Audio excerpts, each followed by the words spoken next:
Listen, can you hear it? The spirits are speaking through the rush of sacred rivers, the divine presence in the ancient baobab that has witnessed generations come and go. The whispers carried on the wind through tall grass. In Ghana, when an elder pours libation onto the earth and calls Asuotano, they are not merely reciting names. They are awakening powers that have shaped West African spirituality for centuries. These are the Abosom, the divine intermediaries of the Akan people. Neither gods nor mere spirits, but something altogether more complex and profound.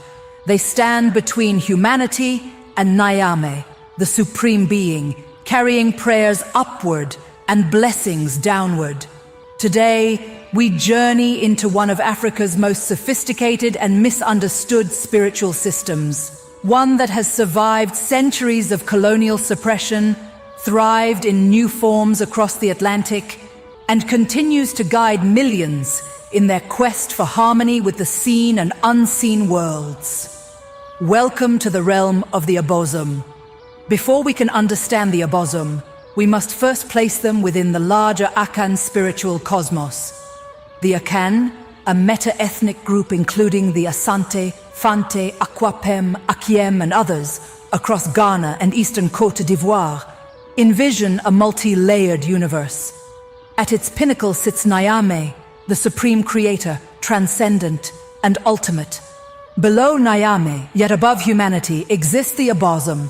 The term Abosom, singular bosom, comes from Akan words meaning stone and to hit, evoking their role as solid anchors that connect realms of existence, though often mistranslated as lesser gods or nature deities. These labels fail to capture their essence. An Akan elder might explain it this way. If Nyame is the great king, the Abosom are his ministers and messengers. They handle the daily affairs of the kingdom, while the king maintains the cosmic order. This understanding reveals the sophisticated theological thinking that underpins Akan spirituality. The Abosom aren't competitors with the Supreme Being, but extensions of divine presence, making the transcendent accessible to human experience. And there are hundreds of them, each with unique personalities, domains of influence, taboos, and preferences. Some are ancient, emerging from the very beginning of creation. Others arose during historical events or from the deification of extraordinary ancestors. Together, they form a divine community, reflecting the diversity of creation itself. The Akan organize the Abosom into distinct categories, each representing different aspects of the universe and human experience. Perhaps the most revered are the Tete Abosom, the ancient ones who emerged directly from Nyame at the dawn of creation. These include primal forces like Asase Ya, Earth, Bosom Twe, a sacred lake, and Tano, associated with the Tano River. When Asante King Osetutu unified his people in the 17th century, he was guided by Okomfo Anokye, a powerful priest who commanded the Tete Abosom to bring down the golden stool from the heavens, a divine seat embodying the soul of the Asante nation that exists to this day. Then there are the Abosom, who dwell in natural features, rivers, mountains, unusual rock formations, ancient trees, and sacred groves. Each geographical region has its own local Abosom, who protects territories and communities. The Saman Abosom represent deified ancestors whose extraordinary lives elevated them beyond mere ancestral spirits. These include cultural heroes, founders of clans, exceptionally powerful priests, and others whose influence continued beyond death. Some Abosom are associated with human activities, Abosom of healing, blacksmithing, weaving, warfare, childbirth, and other essential practices. These divine specialists watch over practitioners of various crafts and skills. What connects all these diverse Abosoms is their mediating function, Humans rarely approach Nyame directly. Instead, they work through appropriate Abosom, who can carry concerns to the Supreme Being while bringing divine blessings back to Earth. This system reflects the Akan social structure, where one approaches a chief through linguists and court officials rather than directly. As the Akan proverb states, "No one goes to the king empty-handed," meaning both that one brings gifts to intermediaries and that intermediaries ensure one's concerns are properly presented. Among the most powerful and widespread Abosom are those associated with rivers, especially the mighty Tano. Flowing from the highlands of Ghana, the Tano River has nurtured Akan communities for centuries. But for the Akan, it is far more than a water source. It is the physical manifestation of a divine presence. Tano Bosom, one of the eldest children of Nyame. Tano and other river Abosom are considered particularly efficacious, able to cleanse both physically and spiritually, to heal ailments, to provide fertility, and to offer protection. Their flowing nature symbolizes their ability to move between worlds, carrying away impurities and bringing fresh blessings. Throughout Akan territories, shrines to Tano and the other river Abosom dot the landscape. At these sacred sites, priests and priestesses, known as Akomfo, serve as human vessels through which the Abosom communicate. One famous account from the 18th century tells of how Tano Bosom guided the Akan people during a time of warfare, speaking through a priestess who entered a trance state. "Go not by the main path, but follow the river upstream until you see 3 white birds. There, make your camp." Those who heeded this advice survived an ambush that decimated others.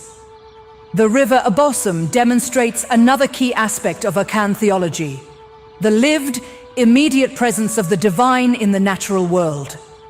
These aren't distant forces requiring elaborate theological frameworks to understand. They are as real and present as the waters that sustain life itself. Serving the Abosom, priests and shrines. How do the Akan interact with these divine intermediaries? Through a sophisticated system of priesthood, divination, and shrine worship that has evolved over centuries.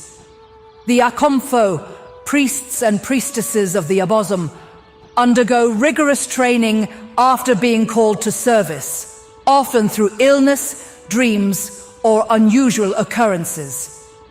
This calling is rarely sought and frequently resisted initially, as service to the Abosom demands significant sacrifices. Once their training is complete, Akomfo become living bridges between human and divine realms. During ceremonies, they may enter possessed states where the Abosom temporarily inhabit their bodies, speaking directly to the community through the priest's voice, offering guidance, healing, and prophecy. Akan shrine complexes can be elaborate affairs, with multiple structures housing different Abosom, sacred objects, and ritual spaces. The most important is the Bosom Phai, literally deity house, where the physical representation of the bosom resides. These representations are not idols to be worshipped, but vessels through which divine presence can be focused. Often a stone, carved figure, or natural object that has been ritually consecrated. The power isn't in the object itself, but in the spiritual presence it anchors. Shrines follow strict protocols regarding purification, taboos, offerings, and ceremonial timing. Some Abosom refuse certain foods or colors. Others require specific days for their worship. Some can only be approached by certain individuals or after particular purification rites. This complexity reflects the Akan understanding that the divine realm, like human society, operates according to established protocols and hierarchies. Approaching the Abosom requires knowledge, respect, and proper procedure. A spiritual etiquette as elaborate as the famous Akan court etiquette. As one priestess explained, we don't worship the stone or the river. We honor what flows through them, like respecting a chief's linguist, not for himself, but for the words of the chief he carries. Abosom and divination. The Abosom know what is hidden, goes a traditional saying, and through various divination systems, they share this knowledge with humanity. Akan divination practices are sophisticated methods for accessing divine wisdom about past, present, and future events. They represent structured conversations with the Abosom, rather than mere fortune-telling. The Akan employ different divination methods depending on their training and which Abosom they serve. Some cast cowrie shells, reading patterns in how they fall. Others use nuts, bones, or specially carved divination boards. One distinctive Akan practice is liquid divination, observing patterns formed in water, palm oil, or other liquids within special vessels. The diviner enters a meditative state, allowing the serving Abosom to reveal images and messages in the fluid's movements. What makes Akan divination unique is its interactive nature. It's not simply about receiving information, but engaging in dialogue with divine forces. The diviner asks questions, interprets responses, asks follow-up questions, and works collaboratively with both the client and Abosom to address the situation. This system demonstrates the Akan view that human problems require both spiritual insight and practical action. Divination typically concludes with prescribed rituals, behavioral changes, or community interventions. Divine wisdom translated into concrete steps. As one elder put it, the Abosom show the path, but your feet must walk it. Perhaps the most remarkable testament to the power of the Abosom is their survival and transformation through one of history's greatest traumas, the transatlantic slave trade. When enslaved Akan people were forcibly transported to the Americas, they carried their spiritual knowledge with them, though they had no physical shrines or ritual objects. Against overwhelming odds, they preserved core concepts and adapted practices to new environments. In Jamaica, Tano became River Muma in Jamaican folk religion. In Cuba, Akan spiritual concepts blended with Yoruba and Catholic elements to influence Santeria. In Suriname, Akan religious elements became part of Winti practices. In Brazil, they contributed to candomblé and other African-derived traditions. In the United States, particularly in the Sea Islands of Georgia and South Carolina, descendants of enslaved Akan people maintained spiritual practices that scholars now recognize have direct connections to Abosom worship, though often hidden behind Christian terminology to avoid persecution. This spiritual diaspora demonstrates the resilience of Akan cosmology. The Abosom were not abandoned but transformed, finding new rivers to inhabit, new natural features to embody, and new communities to protect. As one Jamaican spiritual leader noted, the old powers crossed the water with our ancestors. They speak with different accents now, but their essence remains the same. This survival wasn't merely cultural persistence, but spiritual resistance, maintaining connection to divine forces that affirmed the full humanity and spiritual agency of people whom the slave system attempted to reduce to property. What place does the Abosom hold in today's rapidly changing world? Far from fading into history, these divine intermediaries continue to adapt and evolve. In modern Ghana, many shrines remain active centers of spiritual practice. Though Christianity and Islam have become majority religions, the Abosom maintain significant influence. Some Ghanaians identify exclusively as traditionalists, openly serving the Abosom. Many more practice a syncretic spirituality, attending church on Sunday while consulting traditional priests for specific needs. Even in urban Accra, amid skyscrapers and traffic, sacred groves are protected, libations are poured before important events, and taboos associated with certain Abosom are respected. Former President Nana Akufo-Addo publicly poured libation to the Abosom and ancestors during his inauguration, a powerful statement about cultural continuity.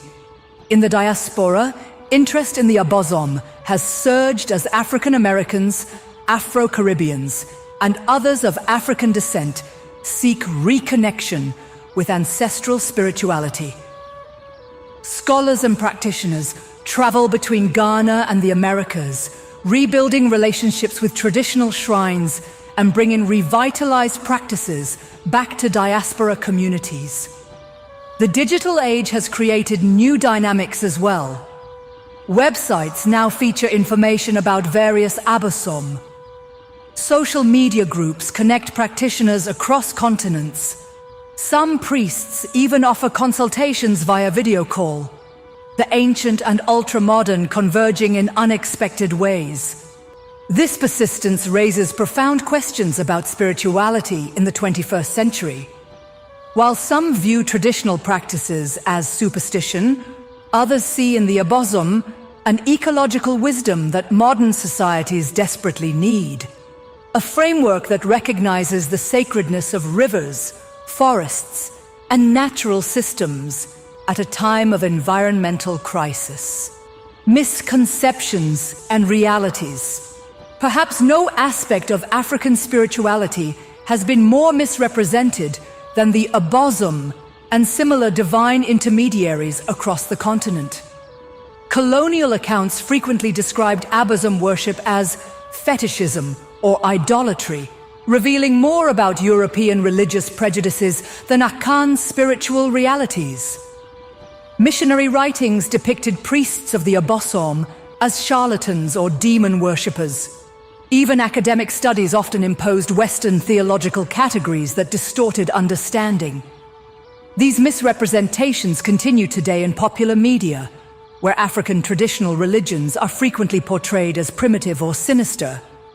Films and novels use elements of Abosom worship as exotic backdrops or horror elements, stripping them of theological sophistication and cultural context. The reality is far different. Akan spirituality represents an integrated worldview developed over centuries by sophisticated thinkers responding to fundamental human questions about existence. Its system of divine intermediaries addresses the perennial theological problem of how finite beings access the infinite. Contrary to stereotypes, traditional priests undergo rigorous training comparable to clergy in other world religions. The ethical dimensions of Abosom worship emphasize community harmony, environmental stewardship, and personal integrity, values any society might embrace. Most importantly, the system offers something many modern people find lacking: a sense of intimate connection with the divine in everyday life, where sacred presence isn't confined to special buildings or times, but permeates the natural world and daily experience. As one Akan scholar noted, our ancestors created a spiritual technology for maintaining balance between human communities, natural systems, and divine forces. Perhaps the world needs this wisdom now more than ever. The wisdom of the Abosom. What enduring wisdom does the Abosom offer our contemporary world? Beyond their cultural significance, what universal insights emerge from this ancient yet evolving tradition? First is an ecological consciousness that recognizes the sacred dimension of natural systems. When a river is not merely water, but a divine presence deserving respect, pollution becomes not just environmental damage, but spiritual transgression. This perspective offers powerful resources for addressing our current environmental crisis. Second is an understanding of community that transcends the visible. The Abosom reminds us that human societies exist within wider networks of relationships, with ancestors, with future generations, with non-human beings, with divine forces. This expanded sense of community fosters responsibility beyond immediate self-interest. Third is a model of spiritual access that democratizes divine connection. While priests play important roles, individuals maintain direct relationships with particular Abosom based on their clan, birth circumstances, or personal affinity. This system offers both specialized expertise and personal spiritual agency. Perhaps most profoundly, the Abosom represent a way of experiencing the world as alive with meaning and presence. In contrast to materialist worldviews that see nature as an inert resource or mechanistic system, Akan spirituality perceives mountains, rivers, storms, and forests as expressions of consciousness with which humans can communicate. This isn't mere animism or projection of human qualities onto nature. It's a sophisticated recognition that consciousness manifests in countless forms throughout the cosmos, that humanity isn't the sole possessor of awareness, intention, and communication. As climate changes and species vanish, as digital technology increasingly mediates our experience, perhaps we need this ancient wisdom that calls us back to direct relationships with the living world around us. We began our journey with the sound of water, the sacred river where Abosom dwells. We end with that same sound, flowing continuously as it has for centuries, carrying both physical sustenance and spiritual presence. The Akan have a proverb, "Ensuo aauno yabonedin." The river that is finished does not speak its name. It reminds us that what truly matters endures without needing to announce itself. For centuries, outside forces predicted the disappearance of the Abosom. Colonial administrations banned their worship. Missionaries condemned their priests. Modern education systems ignored their wisdom. Yet they have continued flowing, like underground streams, sometimes hidden but never dry.